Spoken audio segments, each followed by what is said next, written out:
ഒറ്റ നോട്ടത്തിൽ കണ്ടു കഴിഞ്ഞാൽ വാഗപ്പൂത്ത് നിൽക്കുമെന്ന് തോന്നുമെങ്കിലും ഇവൻ ഭാഗ്യമല്ല കേട്ടോ. ഇതാണ് നമ്മുടെ അഗസ്ത്യൻ മുനി നട്ടു വളർത്തിയ ഒരുപാട് ഔഷധ ഗുണങ്ങളുള്ള അഗസ്ത്യ ചീര.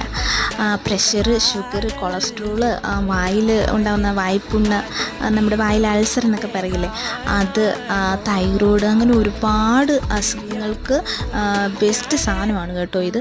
2 കളറിലാണ് ഉള്ളതെന്നാണ് എനിക്കറിയാവുന്നത്. ഒന്ന് ചുമപ്പും ഒന്ന് വെള്ളയും. ചുമപ്പ് കളറിലാണ് നമ്മുടെ വീട്ടിൽ നിൽക്കുന്നത്.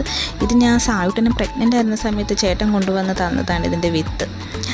ചീരയെന്ന് കേട്ടപ്പോൾ ചീരയാണെന്ന് കരുതി ഞാൻ മണ്ണിൽ വിതച്ചങ്ങോട്ട് പാകി. പക്ഷേ ദിവസം കഴിയുന്തോറും ഇതിന് പൊക്കം വന്നു തുടങ്ങി. അങ്ങനെ നമ്മൾ അന്വേഷിച്ചപ്പോഴാണ് ഇത് മരമാകുന്നതാണെന്ന് മനസ്സിലായത്. പിന്നെന്താ, പറിച്ചു മാറ്റാനൊന്നും പറ്റിയില്ല, അവിടെ തന്നെ അങ്ങ് നിർത്തി. ഇതിൻ്റെ വിത്തെന്ന് പറയുമ്പോൾ നമ്മുടെ അച്ചിങ്ങാപ്പയർ പോലെയാണ് കേട്ടോ വരുന്നത്, നീളം വെച്ച്. നമുക്ക് ഇതിൻ്റെ വേരും തടിയും ഒഴിച്ച് നമുക്കിതിൻ്റെ A to Z കാര്യങ്ങൾ നമുക്ക് തോരൻ വെച്ച്